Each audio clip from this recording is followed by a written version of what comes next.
May 5th, 2016. Can you believe that? Where the hell did it go to? I don't know. It's down there somewhere. I'm on camera. Doesn't matter because I'm over there.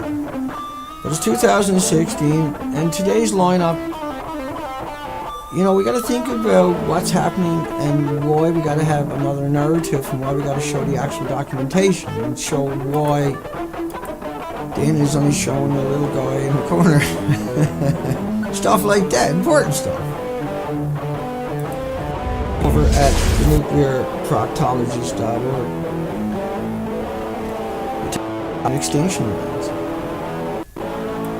You're talking about a complete and utter extinction event. What about I'm right? What about I'm right? Because nobody bothered, nobody else went out there and looked. Nobody else went out there and tried to debunk me. Nobody else went and done the entire coastline of Canada because it's friggin' difficult. Because it's hard. Because it's chaos. Because it's madness. Because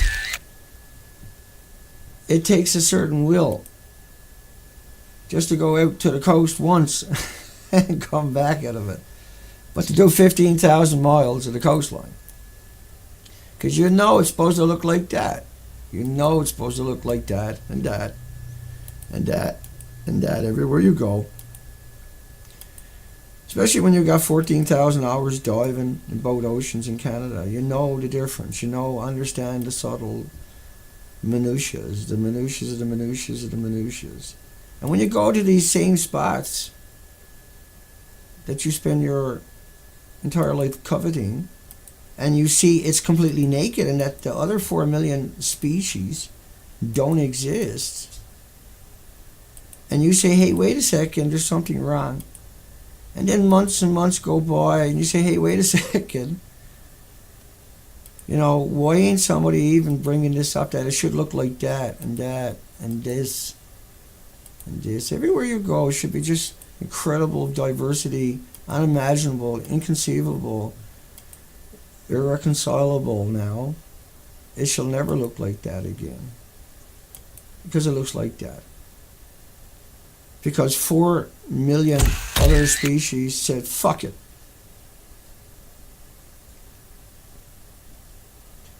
And didn't settle the coastline. Even though all those other species are now extinct in less than 5 years. No scientist has come out and try to give you an explanation. If they did, it was always a student who wrote an idiotic paper and they got quoted everywhere as some kind of genius, some kind of savant. But I done every industry on both oceans.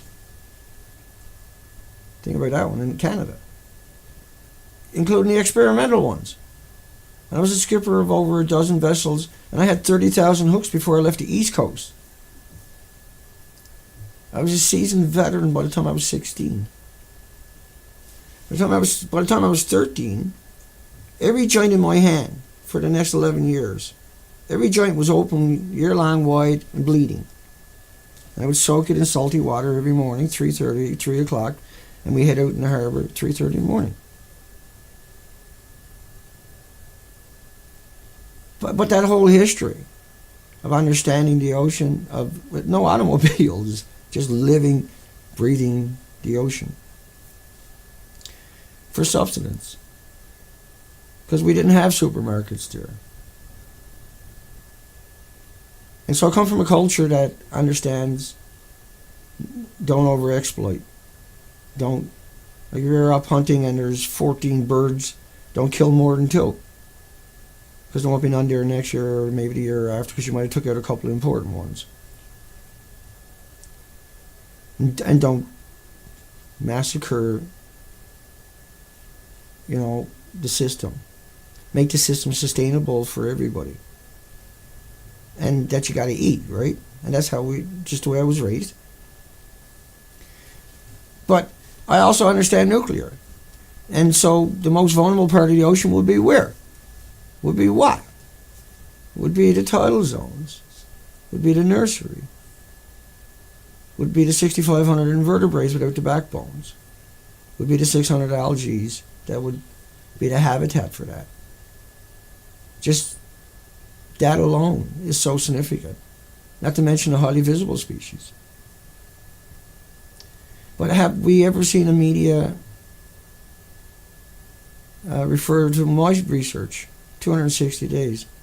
Have we ever seen the media come out and actually talk about the issue in the global context instead of just a single event, like a whales and the seals and the sea lions, where they had no choice to report on it? They had no options but to report on it, because the beaches are littered with the carcasses, constantly, over and over and over. And they all have the one theme: the whales, the porpoise, the birds, the seals, the sea lions. They all had this one thing: they all starved to death. Because when they came ashore, there was nothing left to eat. Because that phenomenon is not unique just to British Columbia. British Columbia has the least amount of piracy, the least amount of industry, the least amount of habitat per size. It's extremely unimaginable. It's 26,000 islands. Where only maybe a half a dozen is there people living on them. Up north.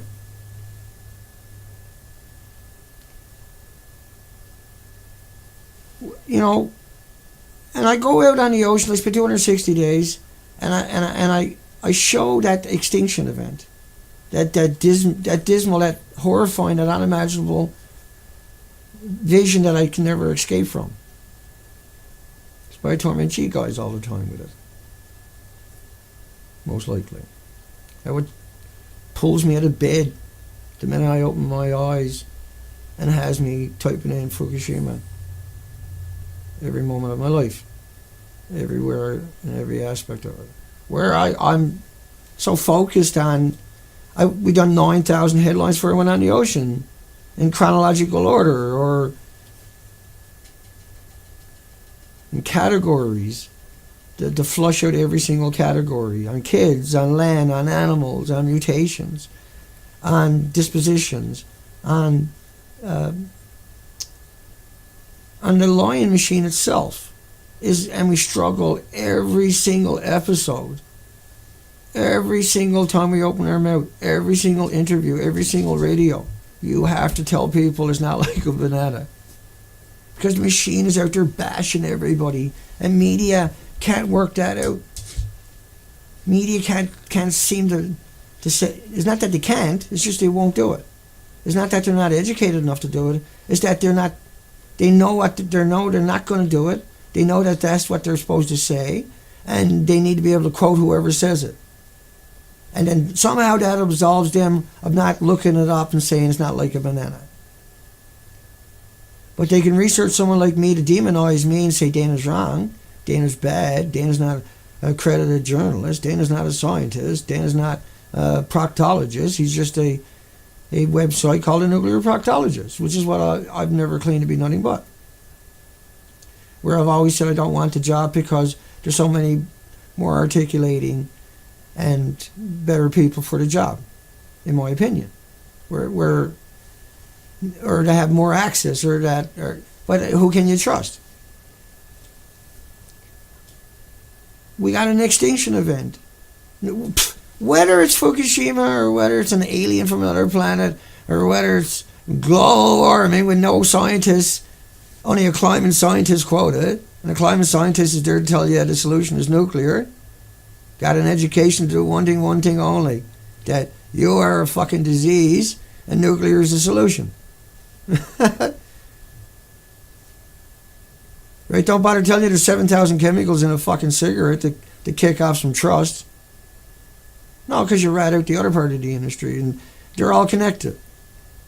There's 100 people controlling your life on radiation and on the pollution and on the death of the Pacific Ocean by being quoted constantly over and over and over and over and over as the experts. But they're on all the panels. They're on the World Health, they're on ERPA, and they're on the atomic energy, anything to do with radiation, any big panels, global panels.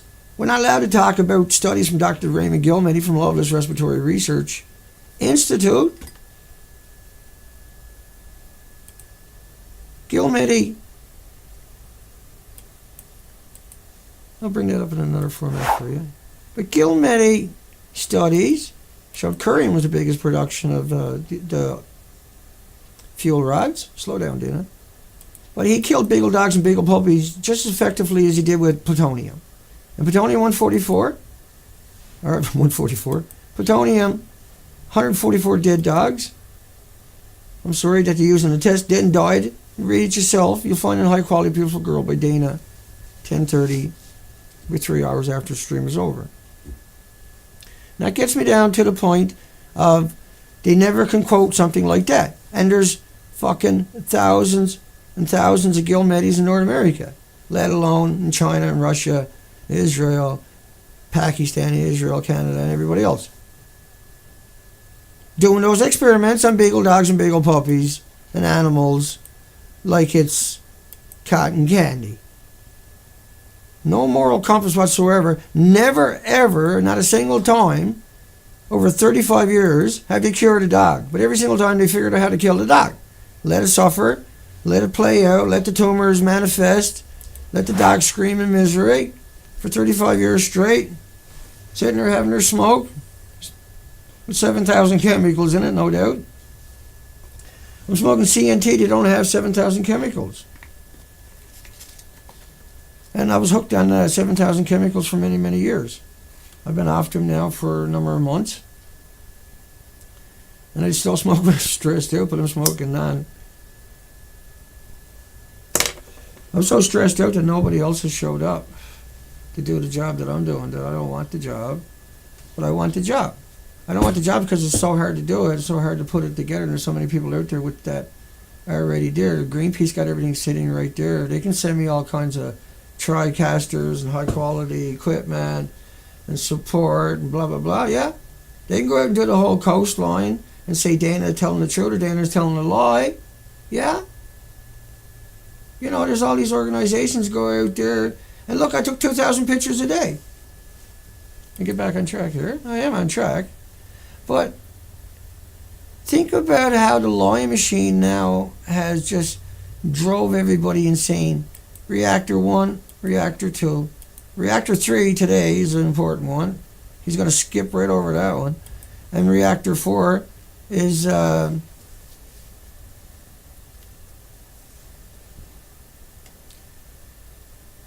here's TEPCO. I'll save the agony. Hang on. Here's TEPCO a month ago.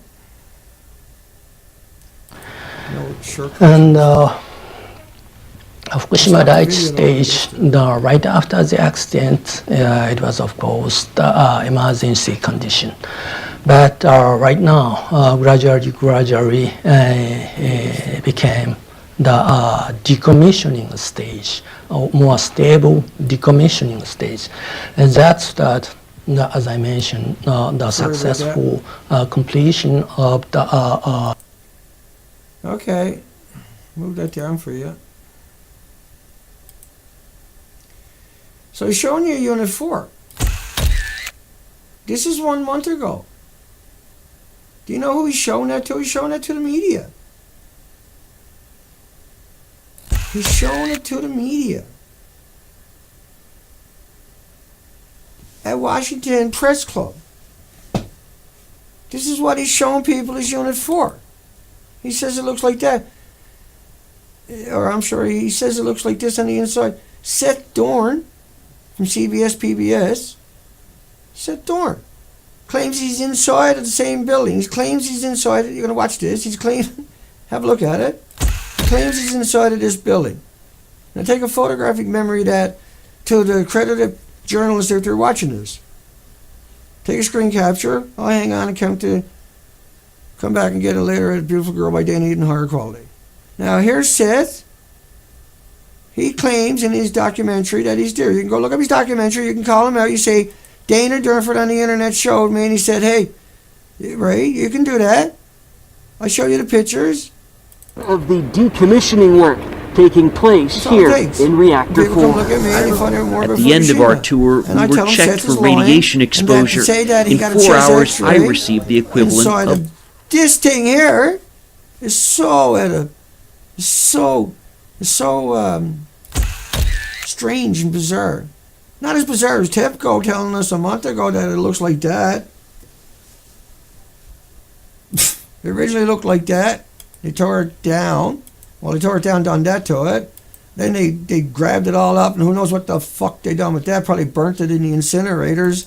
Everything on the ground here probably got burnt in the incinerators. They actually got under site now, let alone all around Japan. All they're doing is taking pollution all over Japan, bringing it to an incinerator, and burning it. That's what they're doing with their sewage. They used to use it for fertilizer. They got miles and miles of it. Now they're burning it in incinerators. If it falls below 300,000 becquerels a kilogram of cesium, which is just a tracer, they can find it really easy. So it's a tracer that's got all the other isotopes in it. There's a dirty bomb a second going off right across Japan. And we got to stop that. We got to stop that. We got to stop the reactors. If you're a journalist out there, we got to stop the reactors. You got to say those words to your audiences. You got to say, hey, we look at it. And Seth was lying. Now CBS got to do some backpedaling. Big fucking whoop. Isn't that your job? Yeah, but CBS and PBS will look like shitheads. What the fuck do you think they are? Decommissioning work taking place here Do you in think they reactor didn't know 4. it looked like this? Huh? Oh, sit darn. But you couldn't look at a picture of Unit 4 and work that out on your own? You couldn't come up and show your audience that and say Seth Dorn is lying. Right, CBS is lying. We got him in a big lie, folks. Let's take him down. Somebody else will fill in the place.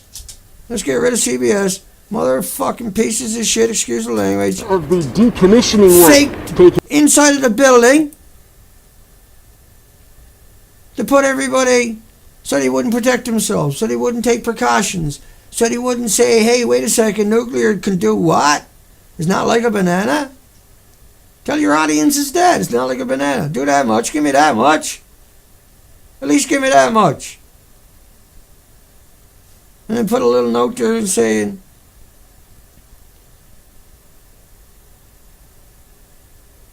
you apologize for 70 years of saying it's like bananas. See, if a journalist comes out and tells you it's like a banana, everybody who's reading that stuff is going to look back and say, hey, wait a second. Or they'll find out later it's not like a banana now that people are looking at it. Let's play a short clip of other whack jobs from MIT. And so the first clip I'm going to play is a 1-minute clip. It's the future professor at MIT who just listened to a scary story about Japan and that the reactors are melted down. And because the staff is so incompetent, he couldn't even understand the harm. And so what he done was he asked his professor, one of the professors, to clarify whether it was dangerous or not. I kid you not. And I'll explain that to you in another 6-minute video, 5-minute video coming up. And I'll grab my headphones right quick before we start that. It's only 1 minute. Just want to make sure I get the right video for clickety-click. Here we go. Please. Thank you. Good evening. I'm Jay Patula, freshman at MIT. I was planning on going to Japan, to Tokyo, for spring break. Bought the ticket a long time ago. I actually have family there. What I would like to know is, do you think the radiation being emitted from the plant is going to increase to a serious level in the Tokyo metropolitan area? Do you think that the airport might get shut down and I might be stranded there? Thank you. Has that already been answered? The honest answer is I don't He's know. blushing. Because that's stupid. He can't believe it. This thing hasn't played out. It could go in a variety of my directions. God. I was got an email on Sunday morning How the by a fuck will student this like yourself institution saying, ever should I survive go? with And I said, I would children do like something that coming else. in there? Well, the reason the kid is that stupid is because Last they're question. fucking inbreeds. They're all inbreeds. That's why he's so stupid. Spring break. This is the institution where our brightest are coming from. Fucking God help us. God fucking help me. We're in so much fucking trouble. I'm going to play you a 4 minute, coming up. 5 minute, 25 second. Time of spent fuel pool. What's the spent fuel pool, Dana? Spent fuel pool is where they take the reactor cores. I'll give you my version of it first. Each reactor in Japan had 3,450 assemblies. I always confuse it. And that's 5 million pounds. That's 80 rods per assembly. Each rod is 18 feet, 18 pounds and 12 feet long. And that's 5 million pounds per reactor. Now the reactor's been running, Unit 1 has been there since 46 years. Unit 2 was there for, let me just give you a picture. Unit 1 has been there grabbing fuel for 46 years. Unit 2, these are 100% meltdown, melt through, melt out. And they had the fuel pools on the roof. But that one is 42 years. That's 40 years. That's Unit 3. And it's been grabbing fuel. This is mixed oxide fuel, MOX fuel. This is 2 million times worse than any other reactor on the planet. Most important part of the story ever told is that Reactor 3 you're looking at. And this is Reactor 4. And that one has been there for 38 years. Okay. Now they're all meltdowns. Let's get back to the video of MIT. How is everybody this morning? Like the video I put out on my YouTube channel this morning was a 4 minute video. It was me yelling at the world. It's not nothing to do with anybody here, the hounds of Fukushima or anything like that. Okay? It's me yelling at the world. That's all it was. In desperation. In despair that we can't do the things we need to do. And I will. I'm sure I'll get that opportunity coming up, but it'll never be quick enough for me. It'll never be soon enough. We are in so much trouble from 3 melted reactors. We are an inconceivable amount of trouble from all the spent fuel pools. We are an inconceivable amount of trouble because that tsunami, right, ran through the country, dragging that stuff with it. And there's a lot of important stuff coming up here in this next video, and I'll fill out the rest of the hour, the top of the hour almost right now. So, think about the enormous power, and think about these buildings are truly actually destroyed, and not just because the whole country was destroyed, right? Not just because the tsunami ran, there were detonations and everything else. And so all of this was covered in radioactive fallout. All of that was covered in radioactive fallout. All of that was covered in radioactive fallout. She had to go through an amazing amount of radioactive fallout to get to that point. And there's still not enough power. This is an important headline. New York Times, the 21st and the 18th or 25th. They still hadn't had power, right? But the big story was not getting enough power to supply it to the cripple. You couldn't, and you only got so many hours because of the designs and the way it boils off water, and because you couldn't get near it because the buildings look like that. See, how are you going to hook power up to that again? That's Unit 3. That's Unit 4. What? Come on, Mr. Journalist. What? Are they going to hook their power up to again? I'm confused about that. Because after 11 hours, they're at critical. Even if they didn't get put through a wood chipper and exploded and detonated and lost their tops and all the reactors that were on the roof without the meltdowns, just the reactors that were on the roof without that meltdown is just is beyond Chernobyl fantasies, worst implications. And Chernobyl killed over 1 million people. So this next video I think we kept going showing you 1 month ago at the press club, with all the crazies. But anyway, let's play that video and talk about that. Oh, I got a little idea. Let's do a little interlude, shall we? Let's try something. See how the day is going. Boop, boop, boop, boop, boop, boop.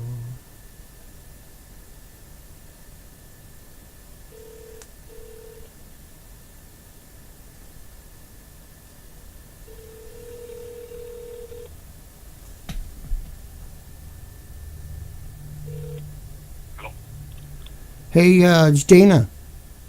Who? Dana Durnford. Yes, what do you want? Is this Dots? Who? Is this Connecting Dots?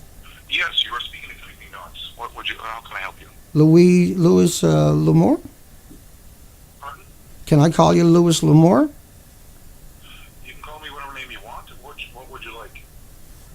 Why are you so threatening to me all the time for it? Why are you accusing me but not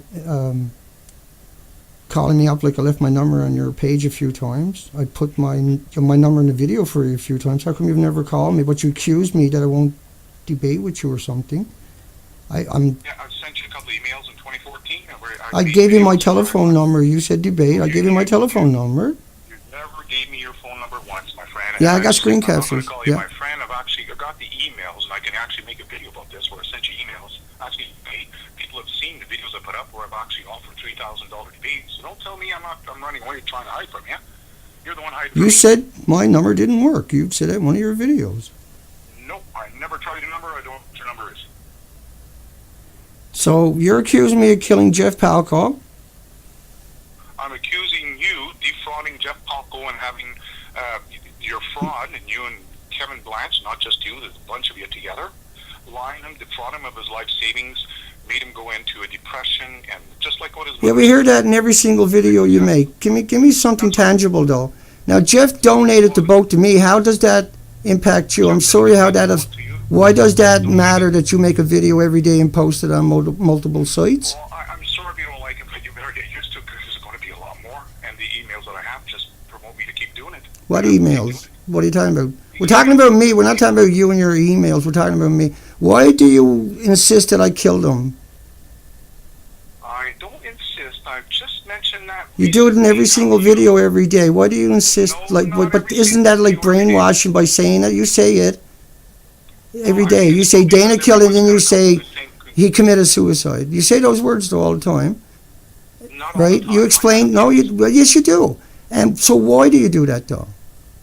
Every single day. What? Why? Every single day. You do so in every video. Regarding Jeff Palco. Listen, do you want me to make you a video that shows you that I don't make them every day? Come on. Oh, I don't care about your videos. What I worry about is that you're gonna get someone to hurt me by doing what you're doing. I'm worried someone's gonna attack me. Absolutely hurting your fraud. You put pictures of my home up. You put pictures of my home up. You put pictures of my home up. Encourage people to visit me. Yeah, you did. You threatened to come into my community and then excite people against me. You called up Todd and accused Terry of stealing money and buying the Zodiac, right? You called up Todd Anderson. Wasn't that his name here in Powell River? As soon as you were done with your project, you're supposed to give him the How come I never got arrested? How do I become responsible? You say that every single time. How do I become responsible? How do I become responsible? I'll just mute you. Here you go. How do I become responsible for somebody committing suicide who donated a boat to me? Now, we called up the funeral home, and he doesn't have a plot there. He didn't have any loved ones mentioned in his obituary. And we think it was the nuclear industry that bought the Zodiac. But that was donated to us. And so this particular person who hung up on us and wouldn't continue to talk and was given the opportunities, and I do have the screen captures. I'll be putting my phone number on his page, and I do have the videos of me putting his number out there, put my phone number out there. And so every single day he's putting out a video, a salacious headline accusing me of killing this guy Jeff Palco, who donated like hundreds of people to the Fukushima Expedition for Life. We built the boat from we got the hull and we put the boat together from thereafter. And that was all donations. Nobody expected to get a boat back. I didn't steal a boat. And he accuses me of going out and not getting. The fraud part is that he's accused me of radiation data by getting samples. And we had thousands of plastic bags. But like I showed you at the beginning of the video, the species were gone. The 600 algae are gone. The 78 species of sea anemones were down to less than 5. We've done 260 days on the coastline. And we done the whole coastline. We never missed anything. And up to 5 months without coming home, we got that documentation up at the nuclear proctologist, right? And so Louis L'Amour has been hiding away behind this fiction fable and attacking me, accused me of killing somebody to discredit me. Now, this is the same person who drove through the Rocky Mountains and put out videos in Lake Louise, I played him before, where he got high radiation rating, but now he's claiming it never happened. This is most likely the nuclear industry, because who else would attack me over something so stupid and accuse me of killing somebody who happened to donate me, that died of suicide, that I've never met, that I don't know, that donated something to me, like Paulette Audrey donated all the cameras, Elaine bought the motor and the cab for the boat, most of the cabin for the boat, and, Janet Jackson donated a hell of a lot more than Jeff Palco did, by far, and Fred Saxon, Janet and Fred Saxon. Heck, I'm sure they don't want me saying that, but it's too late. And they've supported this expedition the whole way through, no matter how many times we burnt through the money trying to succeed. And we went 260 days. I showed that documentation at the beginning. It's all up at the nuclearproctologist.org. If you're a journalist, you just got to look at the extinction event and realize the 4.2 million other species. Now, people like the guy I just confronted and ended up getting into a stupid shouting match, which is not what I wanted to happen. I didn't think it was going to be him. I thought he was scooped somebody else's phone number and was using somebody else's name personally. But that's how arrogant this person is. And so he posts these vicious videos accusing me of killing the same person every day for almost 2 years. And then he reposted all day long at different sites. And he has all these ghost accounts out there screaming in the comment section, anybody that talks about me or any radio shows, that I murdered somebody. And I didn't. I'd done the whole coastline of Canada. I came ashore, I was arrested for showing the extinction event, and I'm not allowed to talk about a professor at the University of Victoria, British Columbia, Canada. And I'm not allowed to talk about a whack job from Woods Hole Oceanographic Institution, the two biggest speakers on Fukushima on the planet. I'm not allowed to mention their names or talk about them until we go to court. And I'm accused of, it was like the lot he brought in for stalkers. So I'm a stalker, allegedly. But they are public speakers, and I called them out repeatedly, verbatim, because they kept telling everybody it was like a banana and a potato chip and walking in the sunshine. See, that's different than coming out and attacking me for every day that I was on the ocean, I couldn't defend myself, and every day that I'm ashore, vilifying me and demonizing me. And that's why I can't break out into the real world, because I have this 600-pound gorilla on my back that I tried to talk to, and his whole ideology is predicated upon that I'm responsible for somebody who donated something to me, and that I robbed them because the species were all missing and I couldn't get samples, right, that I said I was going to get, but we didn't know all the species. We went looking for 5,600 species, 480 species of worms, 76 species of starfish, 78 species of sea anemones, 600 species of algae. We went looking for 168 residential birds, 148 migratory birds. We went looking for the thousands of insects in the tidal zones. We went through the 6,500 invertebrates without the backbone, the most vulnerable part in the tidal zones of the ocean, because everything washes back down to your coastline. And waves liberate those isotopes like salt is liberated, oxygen is liberated when it hits the coastline.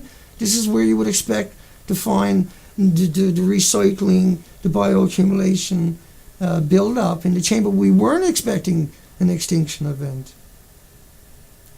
I'm not a bad person because someone donated me and committed suicide. I definitely don't deserve to be vilified and demonized and attacked relentlessly and viciously with no substance, with no other side to that debate, with no consideration that it was a donation and that there was no... I said he can have the boat back when it was over as a gesture, and he died. But he had told me he didn't want the boat back. And by that time we had morphed into a high ball operation, and it was just as well. The boat was just pounded and grounded for 260 days through the coastline. We had to raise funds the entire time, and then we published it up at the nuclear proctologist we're sitting right now. Like it doesn't exist, like it doesn't mean nothing, that everything is missing, like that's not a factor somehow. No, Dana, it's global warming, Dana. But the jet streams come straight over here. Everything hits the Rocky Mountains, and then below it gets a lot of it that's not hung up will get washed down to the coastline. That's why we have an extinction event. But see, I can't get out into the media because these creatures have me arrested for coming ashore and showing an extinction event. And then it takes, 12 hotels, 12 ferries, 3,000 kilometers to drive in, 5 court appearances, 2 more to go. It's like a slap lawsuit against public participation. Still legal here in British Columbia. It's a judicial version of it. It's not a lawsuit, it's a judicial version, where they drag you into a different jurisdiction, where they burn your money, literally burn it on you. Everything you can come up with, they just burn it. Trying to keep up with what they got done to you and what they done to you and what they're doing to you and all the trips and everything else. It was horrible. And I still got 2 more to go. But yet I still got to bring this operation together because there's no media out there able to tell you, well, look at me because you got all this controversy about me, but there's no controversy about me. I bring you the documentation as I'm talking, don't I? My apologies for going down that road today. I didn't mean to phone him, but it's been building up in me. And I got dropped out of the sky and landed on my lap, and I was like, I wonder if it really was him. See? I was shocked that time it actually was that little crazy, demented, twisted, or nuclear PR firm, one or the other. Because it doesn't make sense that he went out and found radiation, now he says it doesn't exist. And that he's posted hundreds and hundreds and hundreds of videos on each site so that he takes over my name, he takes over the cliches, he takes over my videos and reposts the name back on his site to drag people there to say, he killed Jeff Pickle! He killed him! Well, Jeff committed suicide. He does it over and over and over. That's his routine. And he'll talk about nothing about Fukushima whatsoever in the entire video. Talk about himself, he's the best guy in the world, he's #1 information guy, he's gold as silver man, he's prosecuted, Google hates him, blah, blah, blah, blah, saying over and over and over and over and over, blah, blah, blah, blah. Dana Durnford's a fucking demon. Dana Durnford killed Jeff Palco, caused him to commit suicide.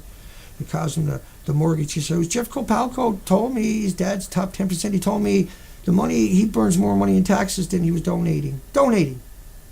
He says it on video. He called up and he says he's going to buy us the Zodiac. Donation.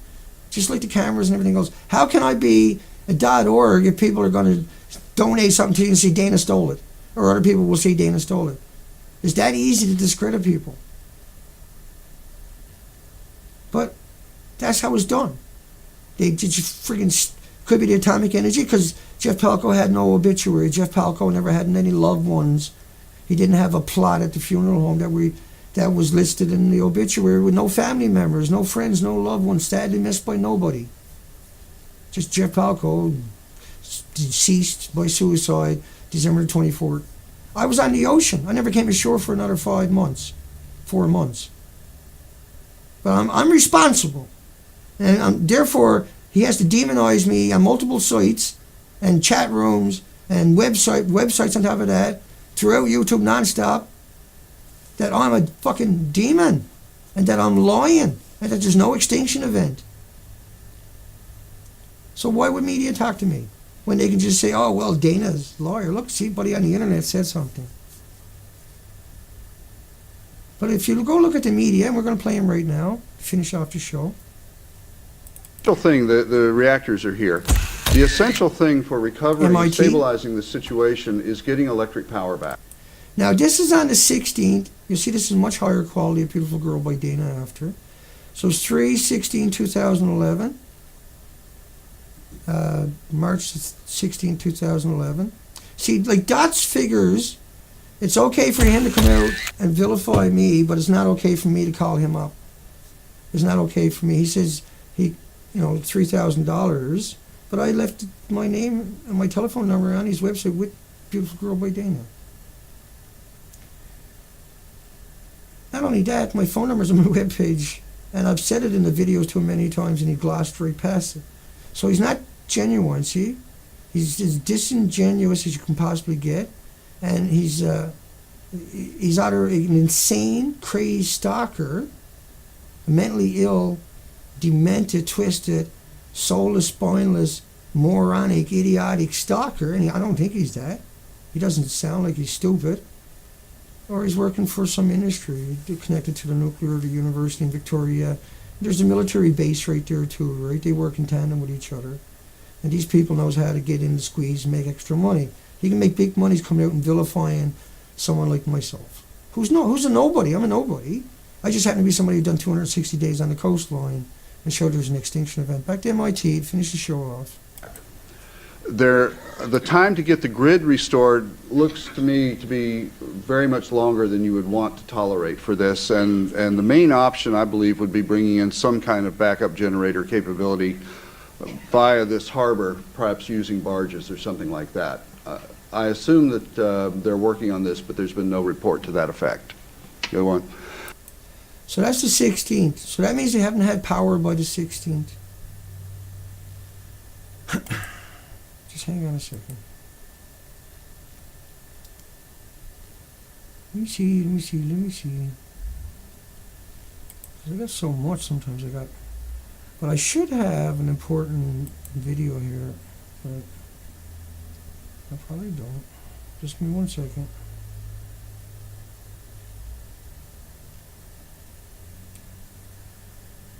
Because I do so many shows and I don't really get rid of the stuff I import, keep it, so I can recall upon it. Here's MIT the day before, on the 15th. And that's just a short clip. Was that Matthew Wall? I can't remember. Hang on. It's 1 minute and 41 seconds. Okay, this is a good one. We're going to play that one first. I'd like to welcome our own students from nuclear science and engineering and other members of the community here at MIT, and also visitors, I think, from elsewhere. And shortly after 3:30, there was a hydrogen explosion in the building of reactor 1. So when of that explosion, not long after, the evacuation zone was extended to 20 kilometers radius. On Monday at 11 a.m., so this is now on the third day, there was a hydrogen explosion of building of reactor 3. In the meantime, reactor 2 fuel rods, what is reported to have been fully uncovered, and they quite soon began to inject seawater, borated seawater. At 6:14 a.m. on Tuesday, that's today, of course, but since they're 13 hours ahead of us, that was quite a while ago now, there was a third explosion. This was in reactor 2. This was inside, as far as we can tell, inside or near the containment. And another worry that arose was on that same day was that the reactor 4 building, reactor 4 is adjacent to reactor 3, was observed to be aflame. And this was sort of at the same time that radiation levels were increasing further. There was a lot of suspicion that this fire was in the spent fuel pool. However, since that time, TEPCO has said that there was an oil leak in a water pump and that was what was the cause of the fire. So they said that a leak And number 4 was the cause of the fire. Let's play that again. In a water pump, and that was what was the cause of the fire. A leak in the water pump. Okay, so a leak in the water pump, that one there is what caused the little fire. It wasn't the building blowing up, yeah? And they didn't tear it down. TEPCO showed us a month ago, it looks like that on the inside. But yet TEPCO also showed us that it looks like that. Before it looked like anything else, right? And now they claim it looks like that. Same building, same building. It's magic, oh. Never believe it's not so. So, Sir Seth Dorn. Let's get back to the video. We're going to finish the show there. Here we go. Yoinkity yoink. Okay, now this gives an aerial view closer. The square blocks that you see here are the reactor buildings. There are 4 of them shown So this is the day after the clip I showed you previously. here, and then over here we have 2 more. And Same these are the place. turbine buildings, and then the other structures that you see here are auxiliary buildings Giggling around things. there. And then these are the intake structures for the giggling things. seawater that's used for cooling the Laughing shaft. condensers. That's the laughing shaft and giggling pin right So probably, we don't really know this, but probably the roads and railways are damaged to a substantial extent, and the main there. Okay, hang on. Let's I had a picture last night that was help articulate that a little bit. I'm hoping. Can you see that? No, you got the other one in your way. Come on, Dina, give it the program. Yoink. Yoink. Does that look like the railways in Moto Yoshi? Anyway, 311 disaster. Looks like they're a little bit bigger. I think the railway looks pretty good. Yeah? Yeah, that's what I'm thinking.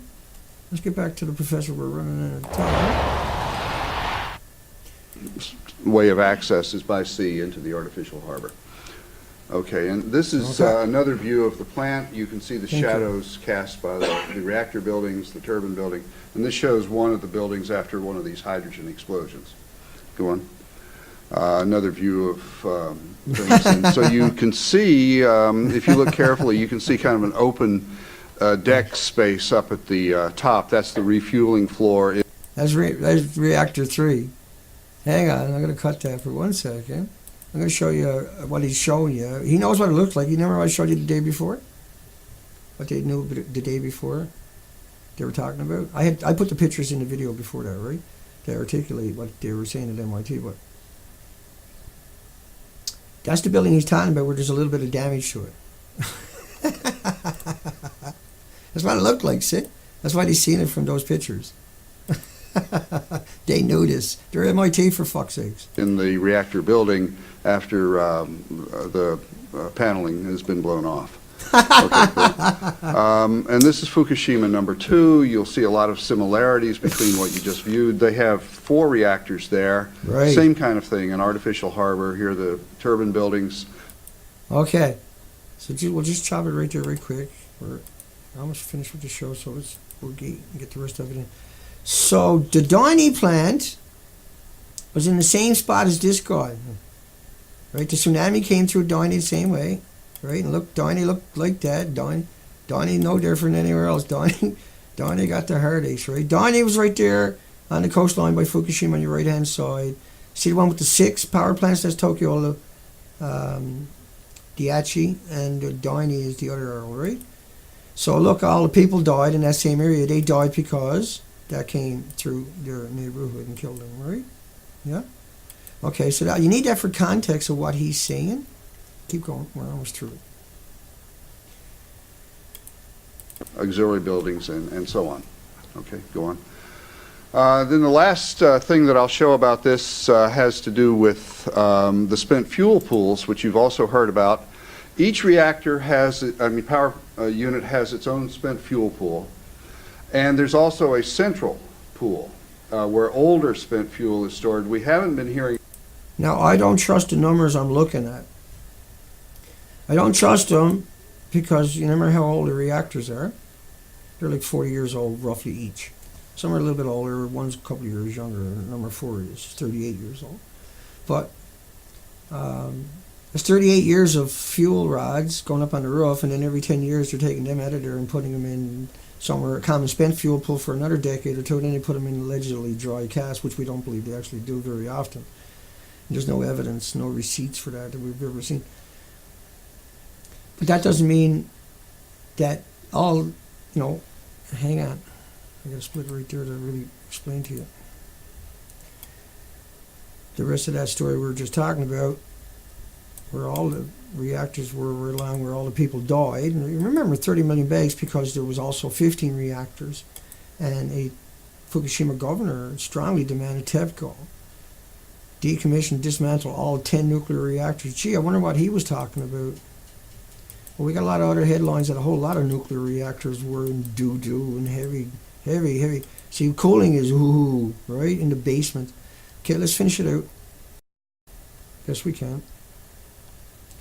I want to finish that video. About this, mainly because this is the oldest fuel on the site and it's the least He powerful. claims it's least. Because the radioactive Yeah. decays have been occurring. Because it's not Power brand new, level that doesn't keeps mean going it's... down steadily, and won't some of kill you the if you fuel walk in past there it. will be the oldest on Kill the you just as site, quick. which could be nearly 40 years old. Right. So where's the inventory then? See? He'll tell you to keep it all on the site. And so most of the concern is what happens at the individual pools where fresher spent fuel would be stored, and there have been some reports of problems there. Here's a view of one of these pools. It's basically open to the air. It Can't trust has his a numbers. depth in the neighborhood of about, not quite 30 meters. The upper 10 meters or so. They're claiming 15,000 assemblies is the capacity of 6 plants. Let's just back off for 1 second. Let's go with the calculator.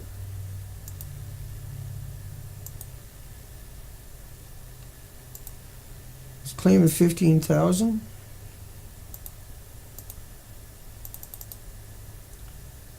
And you divide that by 6. And then you multiply that by 80 rods in each assembly. 1,000 rods per assembly, or per reactor for 6 reactors. And so multiply that by 18 pounds. And that's 3.6 million pounds. Every 2 years has to go into storage. Right? Does that make sense? Did I miss anything on that one? You had 2,500 rods per reactor because there was 15,000 for 6 of them, which was 450% of the capacity, right? So just based up on not running on full capacity, was 200,000 rods because it was divided by 6, right? 15,000. And then each one of those reactors would have had 200,000 rods, and each rod is 18 pounds, 3.6 million pounds. That's at 450%, okay? All right. And so 5 million pounds per reactor is an accurate depiction, is what I'm saying. Water that provides shielding so that people can work up at this Depends on the elevation most- without becoming dangerously irradiated. From the X-rays and the neutrons. And it also provides cooling via natural convection of the fuel bundles which are in the pool. Right, and they're boiling off the water full of radioactive material. And it gets mixed in with the boil off from the ocean, and that's distributed either into the community or in the environment, right? The water in the pool has to be cooled, It's constantly bad news. See? and there are systems to do It has to constantly be cooled. that, and but it if constantly those evaporates fail, the water will evaporate. It evaporates anyway. doesn't necessarily 120,000 boil, liters a and you day. have to make up whatever evaporates. It's only 'cause they cool it down, And they so boil that's off everything in a one few of the hours. problems that they're Cooling facing goes down now. 11 hours. Okay, let me go back. She's all gone. See? I'm almost at the end. That's how hot. And it'll get hotter as it gets hot on its own, right? Yeah, okay. The last thing I want to leave you with is should there be a large release of material, and should it blow toward population centers? Now, the day before they said that happened, the day before they said meltdown, melt-throughs, and fuel pools were destroyed. See? The day before. Next day, that story. Given the large populations involved, the primary option for Get a load of protecting the this. public is going to be sheltering and decontamination. Sheltering and decontamination. Too bad nobody bothered telling them. For this, clear communication and cooperation by the public is going to be essential. Well, they got 400 miles of the coastline chewed up by a tsunami on top of that. They had a 9.0 earthquake, shook the country for 6 minutes with thousands of aftershocks. And I put it this way because when you view the difficulty of the terrain and the large numbers of people involved, evacuation doesn't really look like a practical option for most of those who could potentially be involved. Remember that there's already been a large evacuation in this region due to the earthquake itself. Okay, hang on one second. So, the stuff that came out of there, let me find a good one because we only got a few minutes left. See, Japan is already contaminated immediately. Look at the bottom right-hand corner. That's where Japan is. The left-hand side is North America. But the bottom right-hand corner, Japan is all contaminated. It didn't matter where they ran and sheltered in place. So that's why a nuclear plant is crazy, it's stupid, it's idiotic. Because it can do that, see? It can contaminate everything right away. Here it shows like it's all moving away from Japan, see? But within a few days, all of Japan and all of Asia and China and everybody else is buried, see? But that's just the modeling, right? But if you look at the real modeling, if you've done actual modeling, Japan is buried immediately. It just takes it to blow back once. It never stopped coming out, see? It never stopped coming out, it never stopped falling out, it never stopped raining out.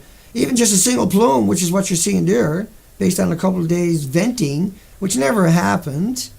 How could you vent something when that just ran through your neighborhood? When your plant, yeah, bang, went bang, blew its fucking top. How are you going to vent that? So everybody was radiated, but Japan was pounded and grounded the whole friggin' time, yeah? Let's finish it out. Okay? And so that will be a major problem for the government to manage.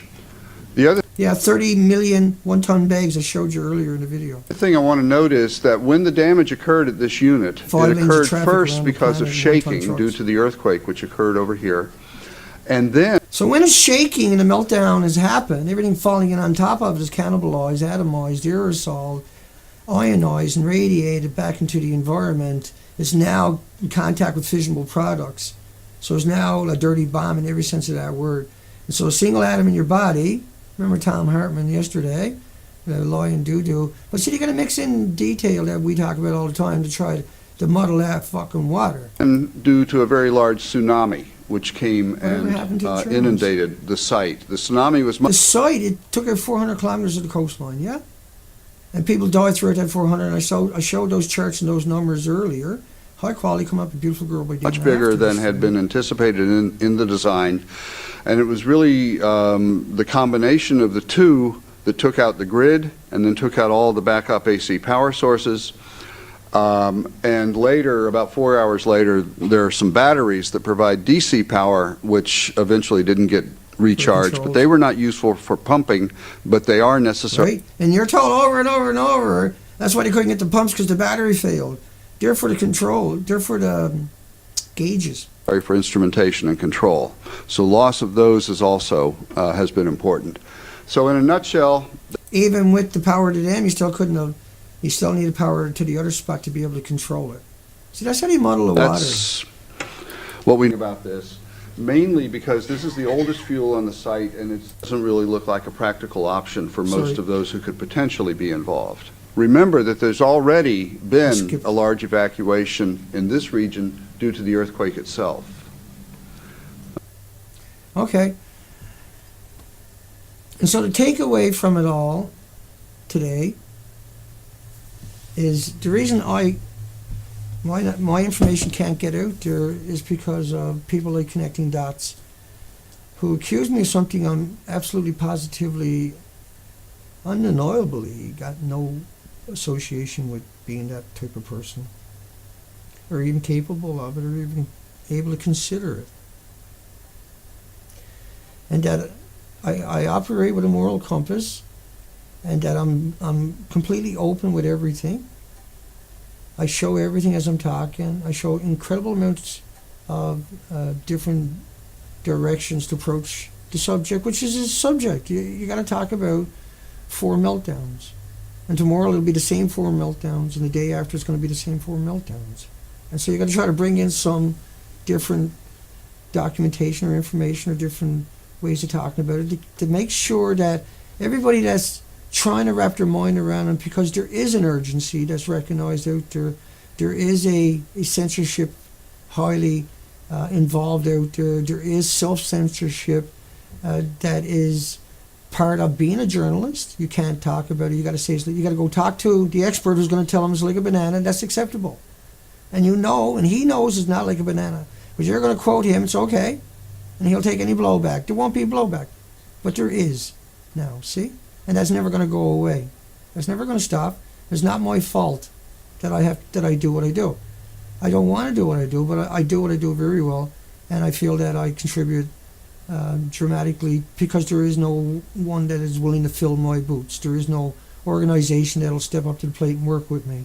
There is no one out there independently that has been able or considered funding me, and that is done through crowdfunding and through individuals that go beyond any call of duty, as far as I'm concerned, to help keep this alive.